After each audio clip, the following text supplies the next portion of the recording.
Good morning. Today's daf is daf kaf in Masechet Chullin. We are near the top of daf kaf Amud Aleph. Let me share my screen and we will get started. So yesterday we saw the following statement of the sons of Rabbi Chia. They said the mitzvah of Malika, that is specifically when one is shechting a bird in the Beit Hamikdash, where the Kohen uses his fingernail and presses down on the back of the bird's neck.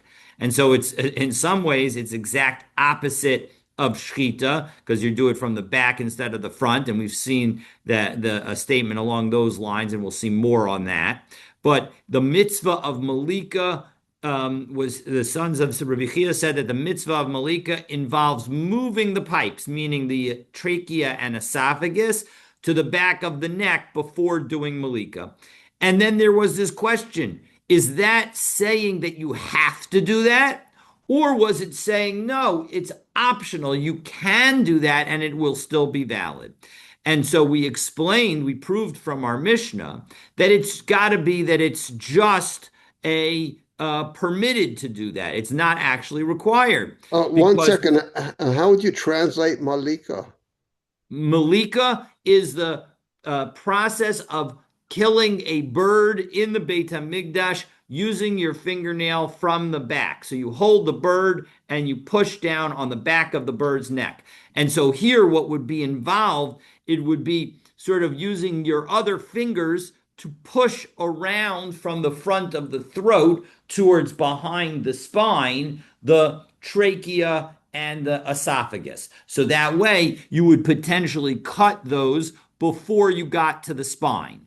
And we said, no, if that were true, then you would even be allowed to do shchita from the back, because the problem with shchita from the back is primarily, it seems, the fact that you end up cutting the spine before one cuts the trachea and the esophagus. And so that's the issue. And so as a result, as we now pick up on the third line of Kaf Amud Aleph, the Gemara suggests a read of our Mishnah, of another line in our Mishnah, that would contradict the sons of Rabbi Chia. And so we say, Amar Rabbi Yanai. It's the middle of the third line on Kaf Amud Aleph. And Rabbi Yanai says, Yikablu harovin is tshuvasan. The rovin should accept their response, their answer, meaning that I've got a question that they're not going to be able to solve. Take a look at Rashi, last of the narrow lines in Rashi. Last of the wide lines at the top of Rashi on Kaf Amud Aleph. Yikablu harovin es tshuvasan. What are rovin? Hane'arim, the young people. B'nei Rebbe Chia, namely the sons of Rebbe Chia. And what's the proof? Dikatani, back in the Gemara. Now we're on the fourth line, third word on the line. Dikatani, nimsa kasher b'shchita pasul b'melika. That if you have something that is kosher to do with respect to the slaughtering, well, then when you do malika, again, the thumbnail cutting of the pipes from the back that is done in the Beit Hamikdash for a sacrifice, it would be pasul and kasher b'malika. And if something is kosher for malika based on its location, pasul b'shchita, it would be invalid for shchita. So lamuti mai, what is this coming to exclude? Meaning we already have been told that you can use the front and the sides for shchita, but not the back. And you can use the back for malika, but not the front and the sides. So this statement should be teaching us something new. Lav lema'uti machzer simanim la'achorei ha'oref delo. Isn't it teaching us that actually if you affirmatively move the pipes to the back of the neck, that it will not be a valid malika? Back into Rashi, fourth line down, lav lemu'ute charas simanim de kosher b'shchita, because after all, that activity would be kosher for shchita. So therefore, upasal b'malika, it should be invalid for malika. And you, the sons of Rabbi Chia, said that it would be kosher for malika. Va'idi detana kosher b'shchita upasal b'malika. And then the point would be is that listen, once we teach something that something new that we learn from something that's kosher for shchita is puzzled by malika, namely that if you move the pipes to the back, you'll be able to do the shchita, and therefore you cannot do the malika. So taninama kosher b'malika, puzzle b'shchita. So we also are going to say the fact that if you have something that's kosher for malika, it's going to be invalid for shchita, but we're not learning anything new as a result of that. And so we're just learning one new thing from these final two statements. So isn't this the thing that we're learning? Namely, isn't it the fact that Rabbi Chia's sons are wrong and that you cannot do malika if you move the pipes to the back, if you move the esophagus and trachea to the back? So Amarabba Barbachana, lo, Lamute Shane Vitziporin. No, you're not right. What is it that those last two lines are telling us? It's telling us that when it comes to malika, you are allowed to use. Now, it would seem to be odd to use a tooth, but you're allowed to use a tooth or a fingernail. Certainly, you're allowed to use a fingernail. That's what you're supposed to do. So, as a result, that shows that you do them. You cannot do shchita with them, and so that's what this is coming to teach us. Whoa, you're going to tell me that you can't not being allowed to do shchita with a tooth or fingernail is what the last line of our Mishnah is telling us when it says that that something that is fit for malika is not fit in the case of shchita? We specifically learned back on Tesvav Bet in a Mishnah, it specifically said that you can't use a tooth or a fingernail for shchita. So that can't be it either. So Ella Amar. So as a result, we're back to our question: is that last line coming to exclude, and isn't it coming to contradict Rabbi Chia's sons? So Ella Amar Rabbi Yirmiyah. So therefore, Rabbi Yirmiyah offers a second possible answer: Lemauti molech umevi. It's coming to say that when it comes to malika, you're not allowed to do molech umevi. You're not allowed to go back and forth, use like a sawing kind of motion. Now again, when one does shchita, one pulls the knife across the neck, and the sharpness of the knife slices into the neck. So when it comes to malika, you just push down with the nail, and you break the neck, and you break the pipes, the esophagus, and the or the trachea. And so as a result, what it's telling us is you can't use a molech umevi kind of motion for malika. Okay, all right, I hear that answer, but hani chalamanda amar molech umevi b'malika puzzle. That works according to the opinion that says that going back and forth in direction for malika is going to cause the malika to be invalid. But elalamanda amar kasher ma'ik. But there's a machlokas about that, and there's an opinion that says that you are allowed to go back and forth when it comes to malika. And if you are allowed to go back and forth, how then what? Then that can't be what those last two lines of the Mishnah are trying to teach us. So what is being excluded by the language at the end of our Mishnah? So B'nai Rabbi Zechia Savrei La Kamanda Amar Molech Umevi B'Malika Puzzle. You know what? We don't need to answer according to them, because yes, you're right that there's another opinion, but Rabbi Chia's sons agree with the position that you can't do Molech Umevi for Malika, and because you cannot, it is prohibited to do Molech Umevi for Malika. That is what our Mishnah is teaching, and it's only according to that opinion. Maybe that our Mishnah is inconsistent with the other opinion. So, okay, so we've now answered how the sons of Rabbi Chia can actually say that moving the pipes is okay for Malika, even though it is also okay for Shchita. So Amar Rav Kahana. So now Rav Kahana says mitzvah malika kotzetz v'yori.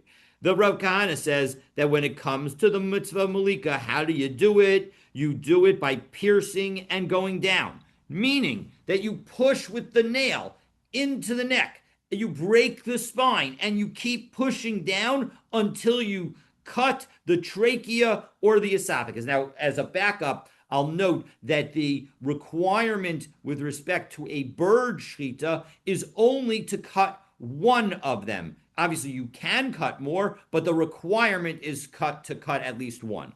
V'zohi mitzvasa, and this is how it was commanded to be done. So let's take a look at Rashi. Rashi kotzetz v'yored. We'll take a look. It's in a medium.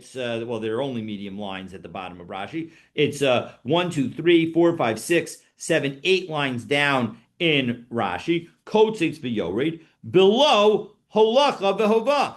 What he's saying when Rav Kahana is saying that the way one does malika is by pushing straight down. He is saying, and not by moving back and forth, meaning he's agreeing with the position that the sons of Rabbi Chia agree to, which is that you cannot do malika by going back and forth. And all right, so back in the Gemara, Sava Rabbi Avin Lememar. So Rabbi Avin thought about this and said maybe what he's saying is kotzit v'yored in, molech umevi lo. And that's obviously what Rashi was understanding. You can't do that back and forth. So Amar le Rabbi Yirmiyah, lo kol shekain demolech umevi b'malika kasher. I can give you an argument that actually that when you say that the mitzvah of going down, of piercing and going down is how you do malika, it's meaning even piercing and going down, and that you can certainly go back and forth. And how is that? Well, let's take a look at Rashi, Kol Shekain. It's now one line down from the last Rashi, so it's 9 lines down in the lines and the wide lines at the bottom of Rashi. Second, very close to the beginning of the line. Kol Shekain Chulu, de Kol Kama de Lo Mima Ikra Behedja. That anything that was not explicitly excluded by the psukim that teaches about malika, namely the fact that you have to do it mul opposite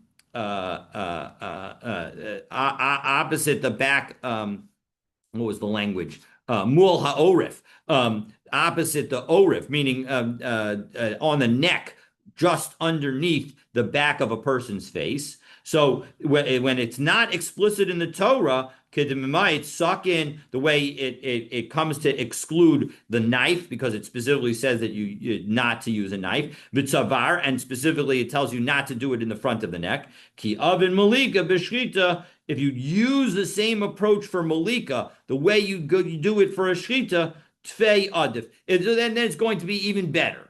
And so as a result, I could tell you that actually back and forth is even better for malika. Umay, and now back into the Gemara, and we are now one line above the 2 dots in the Gemara. Umay zu hi mitzvasa. So what did Rav Kahana then mean by this is its mitzvah? Ema af zo hi mitzvasa. Even this is its mitzvah, meaning even this would fulfill malika. But in fact, malika could involve a back and forth action. Okay, so Amar Rebbe Yirmiyah. So all right, so now we've learned some additional aspect of the process of the malika, and now we're going to deal with another aspect of the process of malika. Amar Rebbe Yirmiyah, Amar Shmuel, Kol kasher b'shchita kenegdo ba'oref kasher b'malika. Anything that you would do with respect to shchita, and it would be kosher. Well, then if you do right opposite in the oref, namely in the back of a person's head, the back of the bird's neck, rather, kasher b'malika, it would be kosher for malika. So and what's the implication of this? Ha-pasal b'shchita. If something is invalid for shchita, pasal b'malika, it would be invalid for malika. Now that actually technically is not an actual implication, because under the rules of logic, if you say because of A, then B, that it doesn't mean not A, then not B. But in any event, the bottom line is that the Gemara is attempting to derive this implication. So, what are we learning from the fact that if it's pasul b'shchita, if you do the opposite, it's going to also be pasul b'malika. Maybe it means when you uproot and you move the simanim and you tear them out of their proper location. Tani Rami Bar Yecheskel, but it can't be that because Rami Bar Yecheskel learned Ein Iker Samanim Be'of. There is no prohibition of tearing the pipes and moving them for a bird. That would not make the bird into a treifa and would not make the bird and not make the shechita invalid. Take a look at Rashi. We're now from the bottom of Rashi. It's 4, 8, 11 lines up. Ilema lemuti simanim shenekru. Dekevan de ein oto tzavar kasher l'shchita. After all, when it comes to oker, when you tear the pipes, that would not be kosher for slaughtering. So ein orev kenegdo kasher l'malika. So as a result, when you tear the pipes and now you're doing malika, we're not. If you do it in the back, you're not. That's also not going to be kosher. So Amar Papa. So as a result, but that's not true. So as a result, that can't be the teaching. So rather, v'hatani Rami dafilu l'shchita kasher. Rami Bar Yechezkel, when he teaches that ain't ikr simanim ba'of, that the pipes can't be torn for a bird, and there's no prohibition of that, and therefore it's not going to be a not kosher animal if you slaughter it afterwards. It doesn't make a difference whether you do shchita or malika; both are going to be kosher. So this isn't something that we learn that when you have something that is invalid for shchita, it would also be invalid for malika, because it's not true. It's valid for shchita and it's valid for malika. So Amar of Papa lemuute rosho, that what it's coming to exclude is to cut, is if you were to do the malika on the head itself. And just as you can't do shchita on the head, you can't do malika on the head. Rosho, the Gemara asks, how can you say that? Pshita, that's obvious. Everybody knows you can't do it. It can't be that when it says hapasul b'shchita, pasul malika, that the implication of Rabbi Yirmiyah that when you have something that's invalid for shchita, it will also be invalid for malika. It can't be talking about doing the malika or the shchita on the head. Everybody knows that that's pasul because the Torah says mimul arpo amarachmana v'lo barosho. The implication is that the opposite, the back of the head, not the back of the head itself. So my rosho. So 1 second. No. We have to clarify. When Rav Papa said that you can't do it on the head, he doesn't mean the head itself. He means shipui rosho. He means the slope of the head, where it becomes closer to the neck. And so as a result, as Rashi tells us, last word on the line, 9 lines up from the bottom of Rashi, shipui rosho,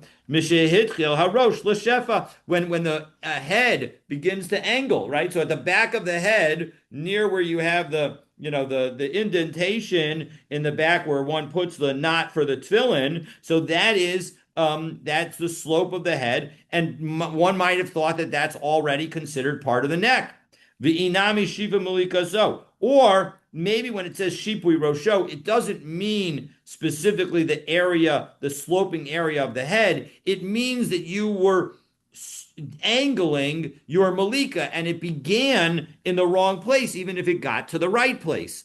And so as a result, Kagon did knock up Meshipui Rosho. So for example, imagine you start from the slope of the bird's head, Vihigrim, Va'azal Adamata Tatai, and everything went down until you went to the location where it was proper to do Malika. Ukid Rav Huna Amar Ravasi, Damar Rav Huna Amar Ravasi, Higrim Shlish, V'chachat Shnei Shlish, Psula, that this is highlighting the fact that if you begin a shchita in the wrong place, and then you do the rest of the shchita in the right place, even though the majority of the shchita was done in the right place, because you began in the wrong place, pisula, it is invalid. And so that is what it's coming to teach us. That just as if you do that on the front of the neck with respect to shchita, it's going to be invalid. So too, if you do it on the back of the neck for malika, it will also be invalid.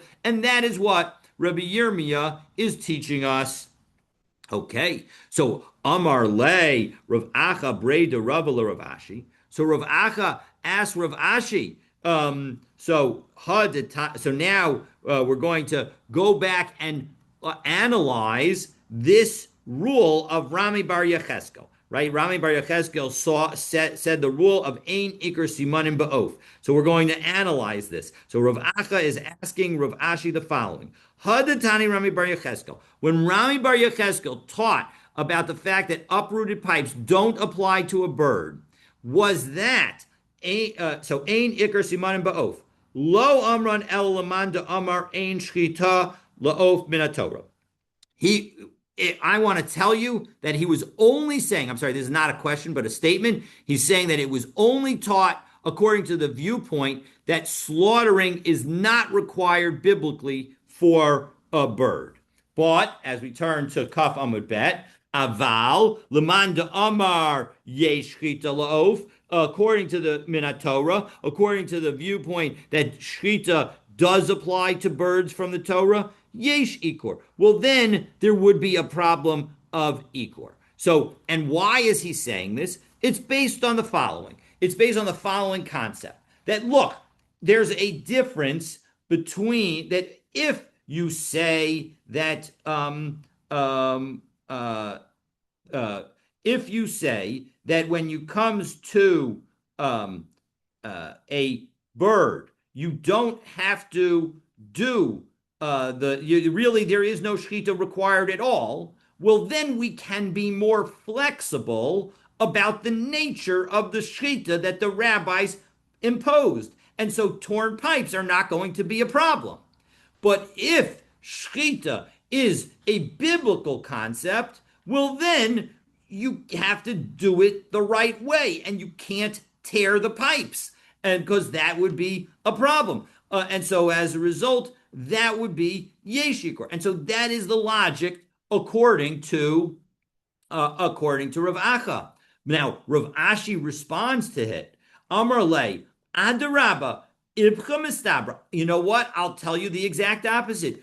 Don't say that because it's rabbinic, it's more lenient, but rather I'll tell you that it should be the other way, that because it's rabbinic, it's more strict because of the following. Lamanda Amar Yesh Shchita L'of Min Torah. If you say that there is shchita of a bird from the Torah, so Ika Lamemer Dahachi Agmare De Ein Ikar. Well, then you can say that, listen, we have a tradition, Halacha L'Moshe Misinai, of what constitutes the biblical concept of shchita for a bird, and Ikar of the Simanim is not going to be problematic based on that teaching. And even if you tell me that the biblical lesson of shchita is learned from a larger animal, from the fact that you do shchita for a larger animal, maybe when it comes to the uprooting of the pipes and tearing them away, maybe that is not like animals. So the bottom line is that if you have it be biblical, maybe we can distinguish between a bird and a regular and a larger animal. But Elamanda Amar Ein Shchita La'of Min Torah. But according to the viewpoint that there is no biblical requirement to slaughter a bird from the Torah, well then Elamadivrei Sofrim. Rather, it is a later rabbinic requirement.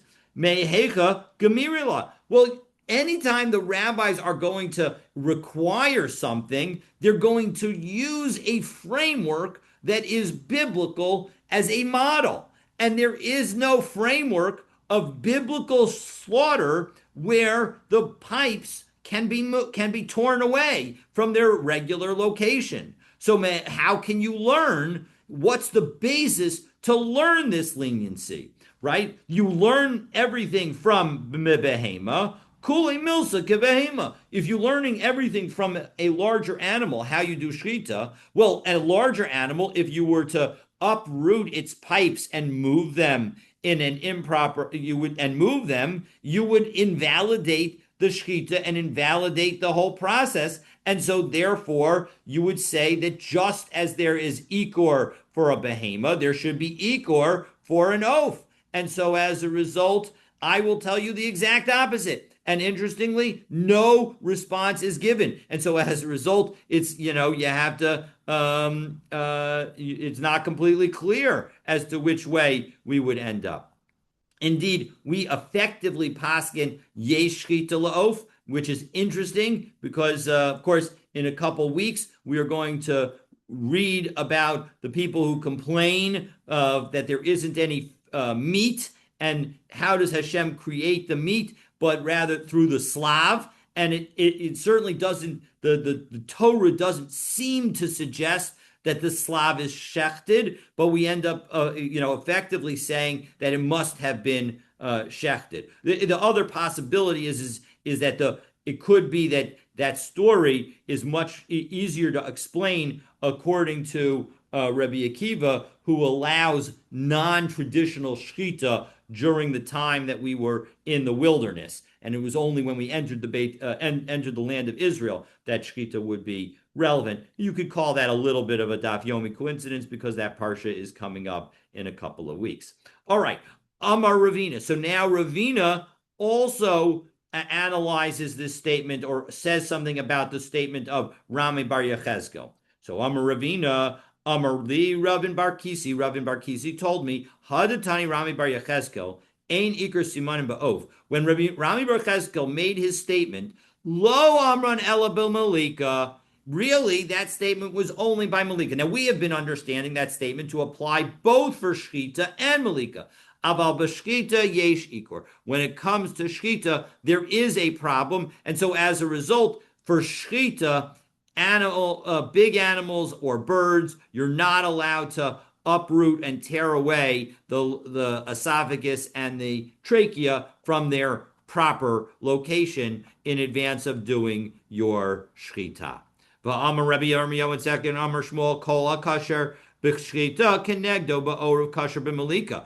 But 1 second, we have a statement that we saw that Rabbi Yirmiyah said in the name of Shmuel, that whenever you have something that is kosher for shchita, if you do the opposite, you do the same thing on the opposite side of the neck, meaning in the back of the neck, it's going to be kosher for malika. But here, hapasul, but here we have a problem because you just said that if you do shchita after tearing, so then it's going to be invalid. And that would imply that if you were to do malika after tearing, it should also be invalid. No, hahu pliga. No, you're absolutely right. Rabbi Yirmiyah, the statement that Rabbi Yirmiyah said in the name of Shmuel, that everything that is kosher for shchita, if you do it the opposite way, it's kosher for malika and vice versa. It's going to, that is not true according to Ravin Bar Kisi, meaning the Rabbi Yirmiyah would say that when it comes to Rami Bar Yechezkel's statement, it applies both to shchita and to malika. Okay. So next, in fact, we can take a look at all right. No, that's we don't. Rashi says basically that. Okay, so Amar Zeiri. So now the Gemara quotes a rule which it will eventually use to better understand malika. Okay, so Amar Zeiri nishbara mifreket v'rov basar ima nevela. If the neck of an animal is broken together with the flesh that is on that neck. So again, imagine this being the spine, and here being some meat that is the flesh that is on covering the spine from the back. If you cut the back of the neck through the spine, then as soon as that is done, the animal is treated as a nevela. It is not even, as Rashi says, nevela, one, two, three, 5 lines down in the widest lines at the bottom of Rashi on Kaf Amabet. Umitim'a miyad, and it causes tuma immediately. Afalpi shehi mifarcheses, even though it's convulsing.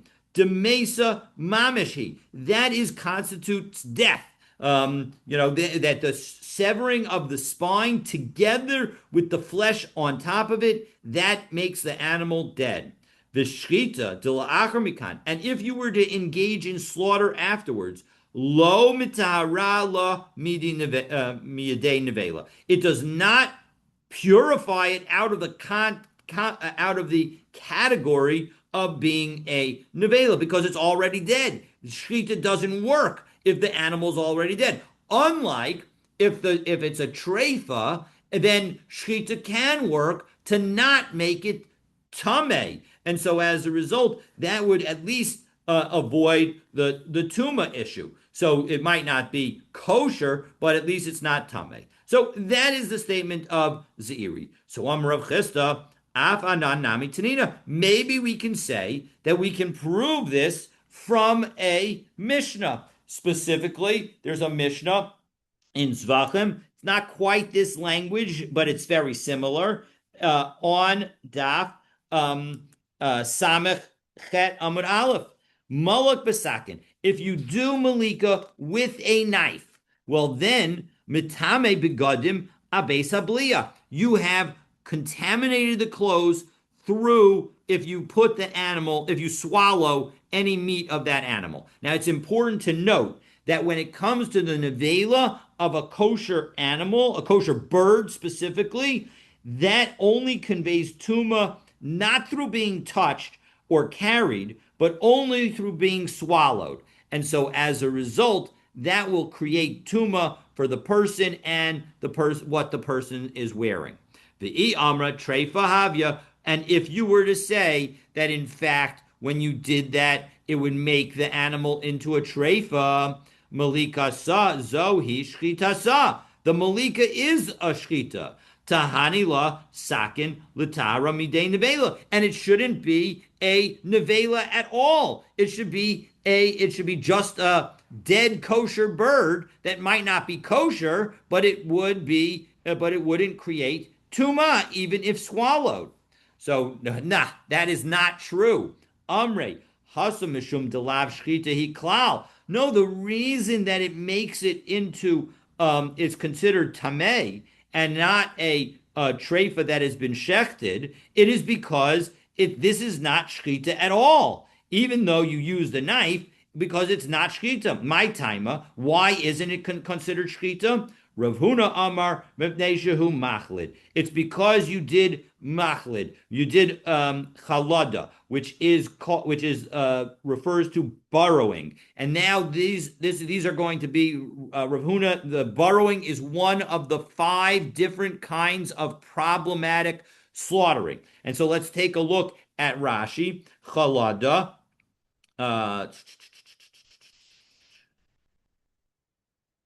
Shehu Machlid, it's Rashi 3, 6, 9, 10, 11, 12, 13, 14, 15 lines up in the Rashi, near the beginning of the line. Shehu Machlid, La'achar shenisparku parke ha'etzem, once after you have broken the spine, nina'etz hasakin takas ha'etzem. Well, now the knife is underneath the spine. Lefi she'ein ha'etzem mitpashet lekanu lekan, because when you, and I don't know that this is true, but this is what the Rashi is explaining, that if you were to use a sharp knife to cut from the back of the neck and to cut the spine, it would not in fact separate the way the front of the neck separates. Kederach shar beit hashchita, the way the right location of slaughtering would separate. As we saw, right? We saw that when you slaughter with a very hot knife, we don't worry about the sides of the knife burning anything, because the sharpness of the point of the knife, of the edge of the knife, will cause everything to separate and nothing will touch the hot sides of the knife.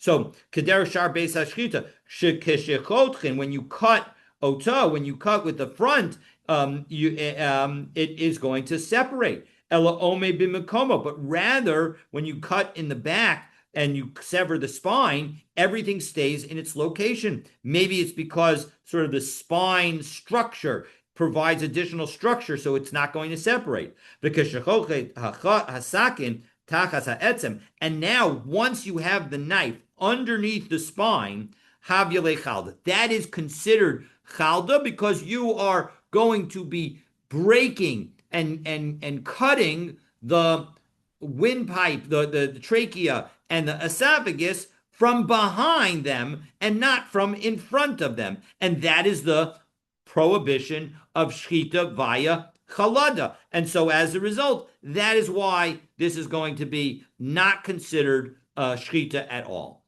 Rava Amar, Rava says no, it's a different reason. Mipnei shehu dores. It's because this kind of malika involves pressing down, not moving from side to side. And pressing is another kind of the prohibitions of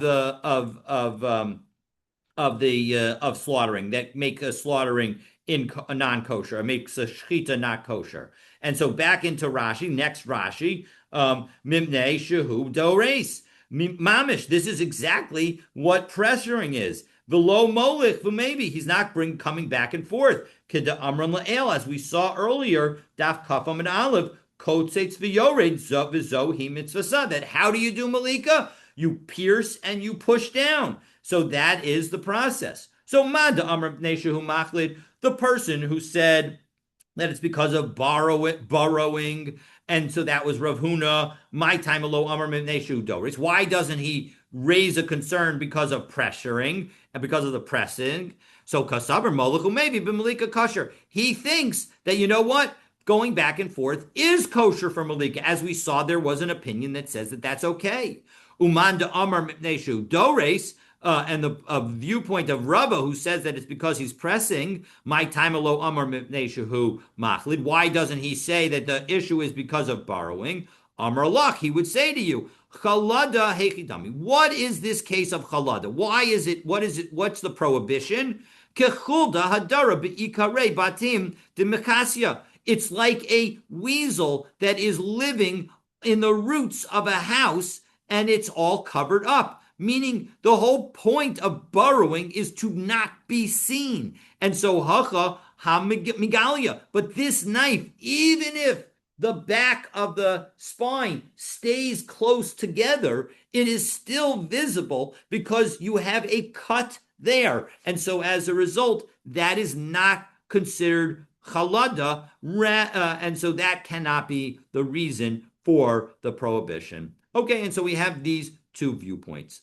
So, but in the bottom line is that as a result of what we've just explained, we now explained why Rav Chisda is wrong. Our Mishnah, the Mishnah in Zvachim, Daf Samachet Amar Aleph, is not a proof for the fact that when you break the neck together with most of the flesh, it constitutes a nevela. That's a different case because that's a case that isn't even involving shchita at all. And so as a result, that is not a proof to anything with respect to what Zeiri said.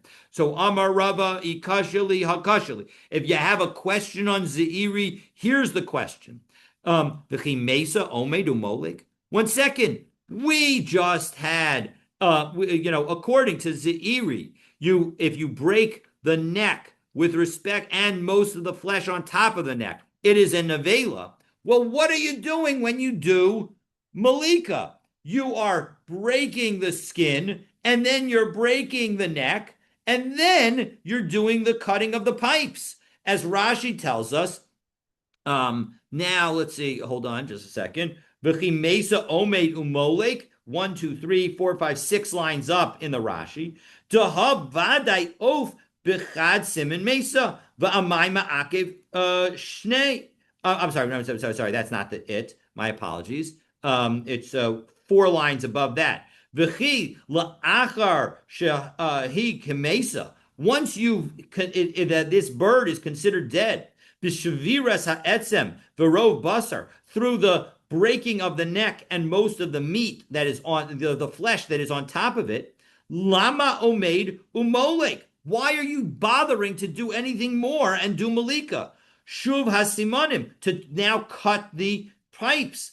E amret. Now, e amret bishlama treifa ba'alma havi. If you tell me that it's not dead, but rather just a treifa, e nishbara below malika, if you break it without having finished the malika, aval chiyusa mia ispa, it's at least still alive. Mishum haki havi malika simanim. Well, that's why you continue to go through the rest of the malika.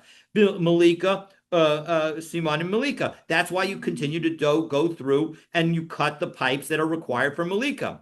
Utrefa leka lamemar. And we don't bother to say, even though it was a treifa for a moment, we don't bother to say that this was shazeh derech hakshara, because the process of becoming a Malika, yes, at some moment it will become a treifa, but that's the process. And so as long as it's not dead, we can say it's still a valid malika. De'im lo shah, as long as you didn't do any waiting, then you're going to be okay. V'hanicha la'achar sha'asa ba maisa ein kan trefos. And it's because when you finish the item, it's not going to be considered a trefa. Because after all, it's just like every slaughtering, right? If we look at every single moment of a slaughtering, by definition, before you get to halfway through the esophagus and the windpipe and the trachea, you are going to have created holes in both of them.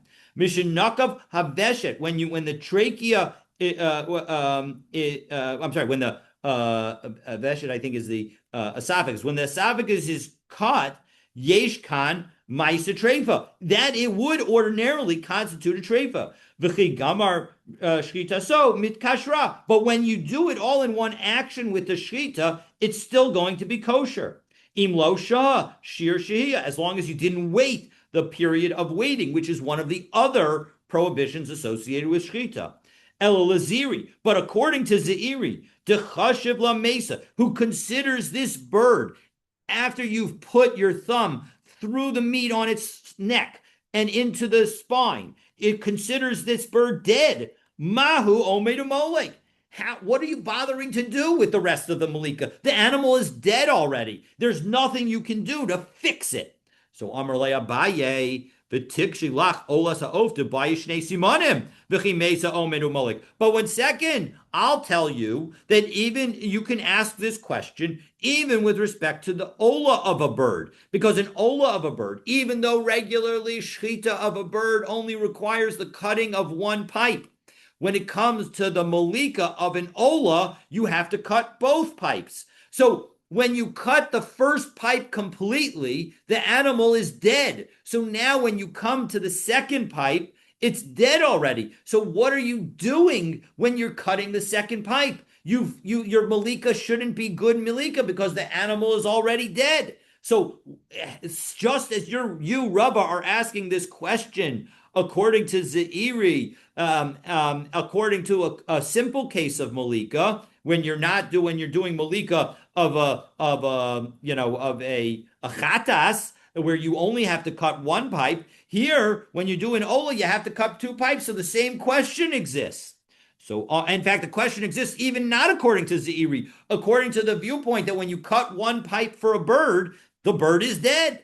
So Amar Le, Rava explains, Hasam Kedei L'Kayim Ba Mitzvahs Havdalah. No, where there, in the case of an ola bird, you need to separate the head, because the head is going to be put next to the ramp, on the ground next to the ramp, and it will be absorbed into the earth of the Beis Hamikdash, and that is a required element of the ola offering of a bird. But that's why you need to cut the second pipe. It isn't about the killing or the performance of malika, but it's about the separation. Well, iahachi or nami. Well, then in that case, we should not just tell a person when they're doing an ola that they have to cut both pipes. We should say that they should cut all the skin as well, because you got to separate the neck. And so everything should be separated completely. No, kol hama'akev b'shchita ma'akev b'havdalah. No, whatever is required for shchita, that's what we're going to require for havdalah. Because she'eno ma'akev b'shchita, eno ma'akev b'havdalah. And whatever isn't required for shchita is not required also for havdalah. To separate, meaning the point is that when it comes to the cutting of the pipes, well, we're required to do that for shchita. So too, when it comes to the malika for an ola bird and the havdalah that is associated with it, we're going to require the cutting of both pipes. So that works out great. But when it comes to the skin, the flesh, the skin of the bird, that is not a required element of the performance of shchita, and so as a result, it's not also a requirement of the element of the malika and the separation that is required for the havdalah of an olas ha'of. One second, though, v'hamiyut simanim l'rabbanan. But one second, the rabbis say when it comes to shchita that as long as you do the majority, the minority can be left over. When it comes to shchita, the minority of the esophagus and the trachea is not a required thing to cut. But now you're telling me, you said that everything that is ma'akiv for shchita is also going to be ma'akiv for havdalah, but this is the minority of the pipes which can be left over, according to the rabbis, is not ma'akev for shchita, meaning that if you don't cut him, it'll still be a valid shchita. But you're telling me that it is ma'akev for havdalah. So no, ela ema, really, what I mean to say is not kol hama'akev, but kol sheyeshno b'shchita. Anything that is subject to shchita, the two pipes, the esophagus and the trachea, which are part of the process of shchita, cutting one of them. Now you can cut either of them for a bird, but the bottom line is you have to cut one of them, and they're both part of the process, meaning that you can do either of them. Yeshno ba'avdalah. Well, then as a result, when it comes to the separating of the head, which we need to do for an olas ha'of, we're going to say that you have to cut both of the pipes completely. But when it comes to the skin, v'kol she'eino b'shchita, eino b'havdalah. When it comes to the skin, you don't have to do shchita. You don't have to cut that for shchita, and so therefore you don't have to cut it for havdalah. So bottom line, though, is mikol makom kasha. One second, though. So now where are we? You tried, Abaye, to tell Rava that the question is a broader question and is a question even when it comes to Olas Ha'of. But I've just explained to you that Olaf Ha'of is completely different. And so as a result, my question now stands. How can you do Malika ever? Because if you do Malika, the first thing you do is you push your thumb nail through the skin and you cut the meat, the flesh that is on top of the spine, and then you cut the spine. And now, before you even cut either of the pipes, the animal is considered dead. So what the heck are we doing with a dead animal in our hands? That it's already dead. So what's going on? And so the answer to that, you're going to have to stay tuned for tomorrow's daf. And so we will see. Rava is going to present his own solution, but for that solution, you'll have to stay tuned for tomorrow's daf. Looking forward to continuing our learning together.